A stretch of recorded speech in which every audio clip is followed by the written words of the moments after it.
اور میں اسکول کے ٹائم کے علاوہ روڈ پر اخبارات بیچتا تھا اور اس سے جو رقم آتی تھی اخبار بیچ کر دادا کی محنت سے بہن کی محنت سے تعلیم حاصل کرتا تھا. بولو تعلیم حاصل کرنے کے بعد ہندوستان کا صدر جمہوریہ جو بنا ہے کس بنیاد پہ؟ تعلیم کی بنیاد پہ. آج ہمیں تعلیم کے میدان میں آگے بڑھنا ہوگا. یہ موبائل سے عزت تو قیمتی موبائل اگر اللہ نے دولت دی تو استعمال کیجئے, لیکن یہ جھوٹی شان بتانا بند کیجئے. اپنے بچوں کو پڑھائیے, اپنے بچوں کو بیٹیوں کو تعلیم سے آراستہ کیجئے, بیٹوں کو تعلیم سے آراستہ کیجئے. دیکھو علم ہر دور کی ضرورت ہے اور آج کے دور کی تو عظیم ضرورت ہے. اور جو دولت مند لوگ ہیں ان سے کہتا ہوں انگلش پڑھانے والوں قرآن بھی پڑھاؤ اپنے بچوں. آپ کہیں گے ہم بادشاہ کب تک تھے؟ جب تک تم قرآن کے قریب تھے. جب تک تم قرآن کے قریب تھے تب تک تم بادشاہ تھے. حیرت ہے شاہ جہاں نے جتنے بیٹے اور بیٹیاں ہیں سب کو پڑھایا. شاہ جہاں کا بیٹا دارا شکو کی کتاب سکینت الاولیاء, اولیاء اللہ کی زندگی پر ہے. پڑھ کر پتہ چلتا ہے وہ کوئی جاہل نہیں تھا, علم والا تھا. پھر اس کے بعد ہمارے علماء موجود ہے, صوفیاء کرام حالت سکر میں جو جملے کہتے ہیں ان کو تو عام عالم اس کا ترجمہ نہیں کر سکتا. عام عالم ہم جیسا کوئی, ہم تو وہ بھی نہیں ہیں علماء کی جوتیاں سیدھی کرنے, وہ سکر کی کیفیت کے کہے ہوئے جملے اس کا معنی کوئی بیان ہی نہیں کر سکتا. لیکن دارا شکو اتنا بڑا علم والا تھا, اس نے صوفیہ کے سکر کی کیفیت میں زبان سے نکلے ہوئے جملوں پر پوری کتاب لکھی ہے, ترجمہ کر کے بتایا ہے. یہ کوئی جاہل نے کام کیا ہے؟ اس کے بعد آپ دیکھیں شاہ جہاں نے اپنی بیٹی کو کتنا پڑھایا. سرکار غریب نواز کی زندگی پر جتنی کتابیں آپ کو ملتی ہے کم و بیش ہر کتاب میں جو 3 صدیوں کے بھی درمیان لکھی گئی ہے, بڑے سے بڑے محقق بڑے سے بڑے عالم نے جو کتاب لکھی ہے, مونس الارواح کے بغیر کسی بھی محقق اور عالم کی کتاب غریب نواز کی سیرت پہ مکمل نہ ہو سکی. یہ مونس الارواح کا مصنف کون ہے؟ تو وہ شاہ جہاں کی بیٹی جہاں آرا بیگم ہے, جس نے غریب نواز کی زندگی پر مونس الارواح جیسی کتاب لکھی کہ خطیب مشرق علامہ نظامی جیسا شخص بھی مونس الارواح کے بغیر سیرت غریب نواز مکمل نہ کر سکا. آپ غور فرمائیں تو غریب بھی اپنے بچوں کو تعلیم سے آراستہ کرے اور امیر بھی. امیر یہ نہ سوچے کہ میرے پاس تو دولت بہت ہے, میں پڑھا کر کیا کروں گا, نوکری کرواؤں گا. ہم نوکری کے لیے علم حاصل نہیں کرتے, اپنے نبی کے فرمان پہ عمل کے لیے علم حاصل کرتے ہیں. ہمیں اللہ نے دولت بہت دی ہے, اللہ نے ہمیں بہت نوازا ہے. ہم فضول خرچی سے بچیں اور بچائیں, اپنے بچوں کو قرآن کی تعلیم سے آراستہ کریں. بات دور نکل گئی, عرض یہ کر رہا تھا قرآن اللہ کی کتاب ہے. اپنی گفتگو سمیٹتے ہوئے عرض کروں قرآن اللہ کی کتاب ہے. اس کتاب کو تھامیے, اس کتاب کو پکڑیے. ایک بات آپ سے عرض کروں, جس قوم کے پاس سے علم چلا جاتا ہے اس قوم کے پاس سے اقتدار چلا جاتا ہے.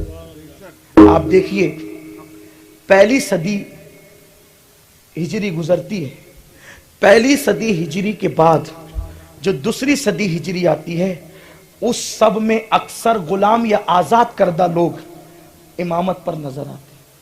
کیوں؟ اس لیے کہ اکثر جو اعلیٰ خاندان کے لوگ تھے انہوں نے تعلیم کی طرف توجہ نہیں کی اور غلاموں نے تعلیم کی طرف توجہ کی. اس لیے اکثر دیکھتے جائیں آپ کہ اعلیٰ نسب لوگ جو ہے پھر گمنام ہوتے چلے گئے, اور جنہوں نے تعلیم کے میدان میں قیادت کی دنیا نے ان کو امام تسلیم کیا.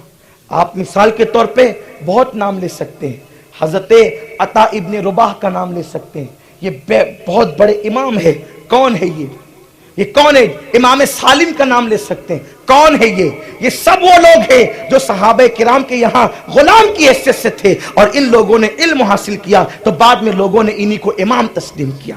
میرے پیارے آقا صلی اللہ علیہ وسلم کے پیارے دیوانوں, جب تک علم کی کمانڈ اپنے ہاتھ میں رہے گی دنیا ہمیں مقتدی اور پیشوا مانتی رہے گی. اور ایک بات آپ سے عرض کروں, عبادت سے زیادہ اہمیت ہمارے یہاں علم کی ہے. عبادت سے زیادہ اہمیت ہمارے یہاں علم کی ہے, اس لیے کہ اللہ کے رسول علیہ السلام فرماتے ہیں کہ رات کے مختصر وقت میں علم دین کا حاصل کرنا رات بھر جاگ کر نفل عبادت سے بہتر ہے. اور آپ عبادت سے پہلے علم کا درجہ ہے, اس لیے کہ آپ تہجد پڑھتے ہیں لیکن نماز کی شرائط اور فرائض کتنے آپ کو پتا ہی نہیں ہے تو پیشانی گھس جائے گی، لیکن تہجد کا ثواب آپ کے نامہ اعمال میں آ ہی نہیں سکتا، کیونکہ سجدہ کرنا کیسے ہے، سجدے میں پڑھنا کیا ہے یہ تو آپ کو پتہ ہی نہیں ہے، غسل کی سنتیں کیا ہے، غسل کے فرائض کیا ہے، غسل کس طریقے سے کیا جاتا ہے۔ اور آپ دیکھیں فرشتے ہزاروں سال کے عابد تھے، فرشتے ہزاروں سال کی عابد تھے، حضرت آدم نے ابھی تک کوئی عبادت ہی نہیں کی تھی، فرشتے گویا کے بشکل عابد تھے اور آدم بشکل عالم تھے۔ علم والوں کے سامنے ہزاروں سال کے عبادت گزاروں کو جھکنا پڑا، اور قدرت نے پہلے دن بتا دیا اگر اپنے آگے قوموں کو جھکانا ہے تو تمہیں آدم کے علم کا وارث بننا پڑے گا۔ جب تک تم آدم کے علم کے وارث نہیں بنو گے اس وقت تک قومیں آپ کے آگے نہیں جھک سکتی۔ لیکن ہم سچر کمیٹی کی رپورٹ بتا رہی ہے کہ آپ کا حال یہ ہے کہ بیت الخلا صاف کرنے والی قوم سے بھی زیادہ، چپل سینے والی قوم سے بھی زیادہ علم کے معاملے میں مسلمان پیچھے۔ کون مسلمان؟ جس کے نبی پہ پہلی آیت آئی اقرا، پڑھیے پڑھیے۔ اس قوم کا حال یہ ہے کہ ہم پڑھتے نہیں، اپنی اولاد کو پڑھاتے نہیں۔ محنت کرو، پڑھو، لیکن یاد رکھو پہلے علم دین، پہلے قرآن۔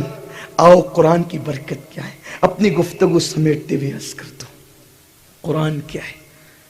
قرآن ایک ایسی کتاب ہے جس کو دیکھنا بھی عبادت ہے، جس کو چھونا بھی عبادت ہے، جس کو پڑھنا بھی عبادت ہے۔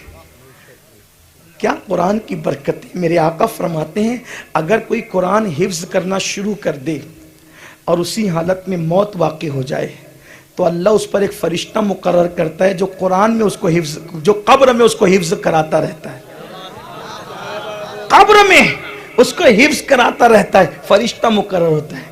اللہ اکبر۔ حضور فرماتے علیہ الصلوۃ والتسلیم کہ جس گھر میں قرآن کی تلاوت نہیں ہوتی وہ گھر ویران قبرستان کی طرح ہے۔ آج مسلمان کہتا ہے مولانا ہم ویران کیوں رہے، ہماری بستیاں ویران کیوں رہی ہے؟ رسول اللہ نے تو 1400 سال پہلے فرمایا تھا کہ جس گھر میں تلاوت نہیں ہوتی وہ گھر ویران ہی ہونا ہے، وہاں ویران ہی ہے۔ کیوں نہیں پڑھتے قرآن؟ مولانا ٹائم نہیں ملتا۔ واٹس ایپ کے لیے ٹائم ہے، قرآن کے لیے ٹائم کیوں نہیں ہے؟ فیس بک کے لیے ٹائم ہے، قرآن کے لیے ٹائم کی؟ جھوٹ ہے، سخت ترین جھوٹ ہے، ٹائم نہیں ملتا۔ اپنے پاس جتنا ٹائم ہے یار موبائل میں ہیرو کی تصویر رکھنے سے تو اچھا ہے قرآن رکھتے، اور جب ٹائم ملتا ایک ہی منٹ میں صحیح چند آیت کی تلاوت کر لیتے۔ قرآن پڑھو، قرآن کی بڑی برکت ہے۔ بہنیں بیٹھی ہوئی ہیں رت جگہوں میں، یہ گانے بھی گا سکتی ہے، سیریل بھی دیکھ سکتی، قرآن نہیں پڑھ سکتی، قرآن نہیں پڑھنا آتا ہی نہیں، سیکھتی بھی نہیں، ماں باپ سکھاتے بھی نہیں۔ اور بعض جگہ رواج یہ ہے کہ بیٹی کے رشتے کے لیے اتنا قرآن پڑھا دیتے ہیں کہ بس اتنا کہہ سکیں رشتہ طے کرتے تو بیٹی قرآن شریف پڑھی ہوئی ہے، بڑی چیز ختم کی ہوئی، بس اتنا یہ رواج ہے۔ صحیح قرآن پڑھنا نہیں جاتی، کیوں؟ اس لیے کہ الجبرا، جیومیٹری، ریاضی، میتھس کے لیے ہزاروں روپے کا ٹیچر لگائیں گے، ٹیوشن کے لیے، کوچنگ کے لیے، اور قرآن پڑھنے کے لیے ایسی کسی بیوہ خاتون کو مقرر کر دیں گے جس کی مجبوری نے اس کو قرآن پڑھانے پر مجبور کر دیا، اس کو خود قرآن صحیح پڑھنا نہیں آئے گا، تلفظ کے ساتھ قرآن نہیں پڑھ سکے گی تو وہ غلط ہی پڑھائے گی، اور غلط ہی بچوں کو بھی غلط ہی قرآن پڑھایا جاتا ہے، بچے بھی۔ یعنی کہ ہر کتاب پڑھانے کے لیے مہنگے سے مہنگا ٹیچر، اور اللہ کی کتاب پڑھانے کے لیے سستے سے سستا ٹیچر۔ جو قوم قرآن کو دوسری کتابوں کے برابر بھی اہمیت نہ دے وہ قوم عزت کے ساتھ کیا جی سکتی ہے؟ آپ کو بتاؤں ڈاکٹر اقبال کا پھر وہ خطبہ یاد آیا۔ اقبال کہتے ہیں کہ جب بہن قرآن پڑھتی ہے، جب بہن قرآن پڑھتی ہے تو اسلام کو عمر جیسا بطل جلیل نصیب ہوتا ہے۔ عمر اسلام قبول کرتے ہیں کسی مقرر کی تقریر سن کر نہیں، عمر کو اسلام ملا کسی خطیب کی خطابت سے نہیں، بہن نے قرآن پڑھا تو اسلام کو عمر جیسا بطل جلیل مل گیا۔ اگر آج کی بہنیں بھی قرآن پڑھنے لگے گی اب کوئی عمر تو نہیں آ سکتا، البتہ پرتوے عمر ضرور اسلام کو نہ مل سکتا ہے۔ لیکن آج بہنیں قرآن کہاں پڑھتی ہے؟ آج کل کی بیٹیوں کو تو قرآن پڑھنا بھی نہیں آتا۔ آپ جانتے ہیں مائیں اس قدر پاورفل تھی کہ بچوں کو قرآن مائیں پہلے پڑھاتی تھی. بچوں کا پہلا مدرسہ ماں کی گود تھی. لوگ کہتے ہیں مولانا کیا یہ ہو سکتا ہے کہ کسی کا بیٹا بھی نیزے پہ قرآن سنائے؟ ہم کہتے کیوں نہیں ہو سکتا. جس کی ماں فاطمۃ الزہرا جیسی قرآن کی قاریہ ہو, پھر اس کا بیٹے ہی کو حق ہے کہ وہ نیزے پہ قرآن سنائے. آج کی مائیں لوریاں دیتی ہے گانے غزلوں سے. بی بی زہرا پاک نے اپنے بیٹوں کو اور بیٹیوں کو جب لوری دی ہے تو اشعار پڑھ کر نہیں بلکہ قرآن کی تلاوت کرتے کرتے لوریاں دی ہے. انہوں نے ماں کی گود میں تلاوت سنی ہے, جھولے میں تلاوت سنی ہے. قرآن سے رشتہ مضبوط کرو. بس اختتام کی طرف جاتے ہوئے مجھے اب آخری بات کہنے دیجیے. جب تک قرآن پڑھنا نہیں آتا قرآن کھول کر کے ایسے دیکھتے رہیے. اور ابھی رمضان شریف شروع ہونے کو تقریباً 20 دن یا جو ہے وہ 18-19 دن قریب کچھ باقی ہے.